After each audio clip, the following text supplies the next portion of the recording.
Number 23। संसार त्याग करने के लिए सन्यासी बनकर वन में जाना पड़ेगा, ऐसी बात नहीं है। असल त्याग तो होता है मन में। मन से त्याग होते ही फिर चाहे संसार में रहो या वन में, एक ही बात है।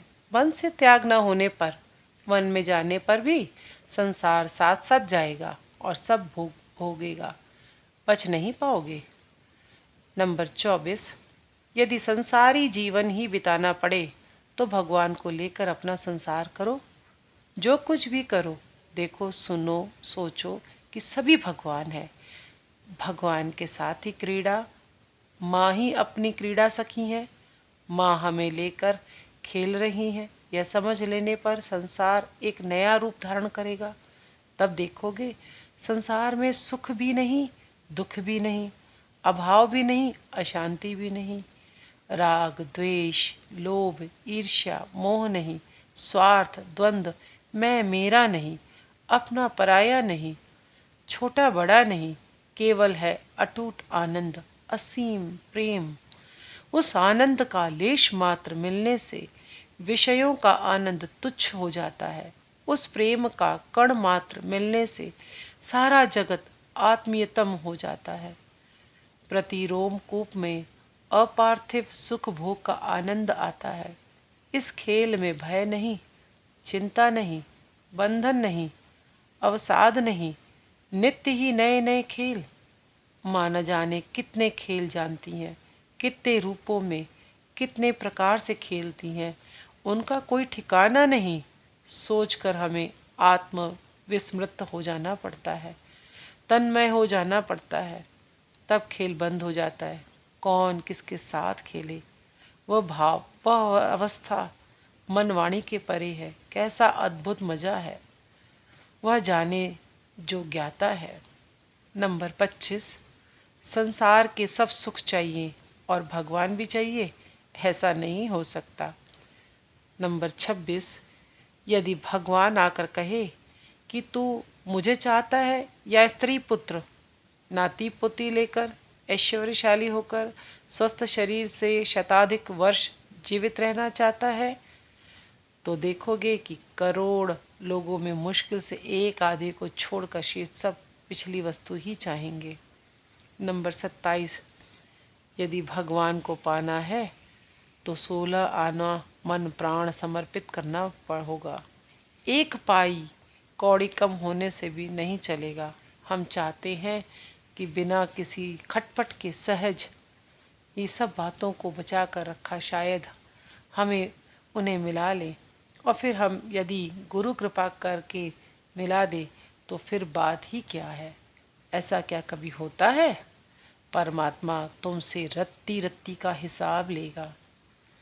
नंबर 28। जो उन्हें चाहता है वह उन्हें प्राप्त कर लेता है, जो न चाहे उन्हें पंचभूत न चाहे। नंबर 29। विज्ञापन में पढ़कर 8 आने तोला सोना खरीदने को कितने ही टूट पड़ते हैं, पर असली सोना ही सोना है। अन्य सोना सोना नहीं, वह खोटा ही ठहरा। गांठ के 8 आने भी नष्ट। नंबर 30। प्रार्थना जमी बंधी आवृत्ति ही नहीं है, उसका कोई फल नहीं होता।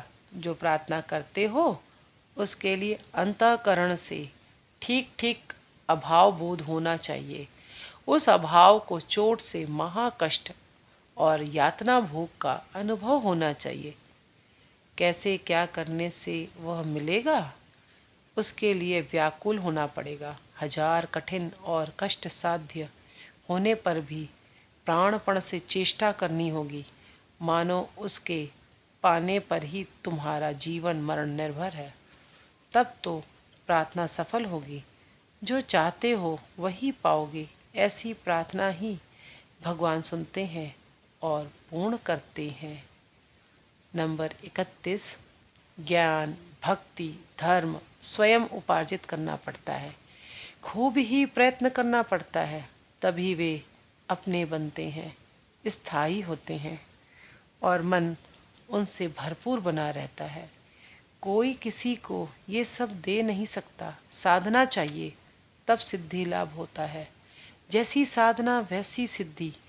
जो चीज बिना साधना या प्रयत्न से मिल जाती है उसका कोई गुरुत्व नहीं रहता, उसकी कोई कदर भी नहीं होती और उसे पाकर भी उतना सुख प्राप्त नहीं होता। वह जैसी सरलता से आती है वैसी सरलता से चली भी जाती है।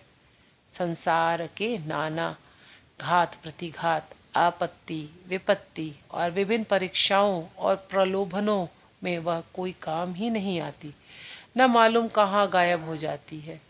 धर्म भाव को अपना निजस्व बनाने का अर्थ है अपने को पूर्णतः उसी भाव में रंग डालना जिससे खुद का पूर्व स्वभाव परिवर्तित होकर मानो एक नया व्यक्तित्व प्राप्त करना, इसी शरीर में नया जन्म हो जाना। यह क्या मामूली बात है? इस कार्य को उठाकर जीवन तक का मूल्य चुकाने की तैयारी से कमर कसने लगना पड़ता है, तब होता है। और जब तक न हो अविराम और अनन्य मन से साधना करते जानी पड़ती है।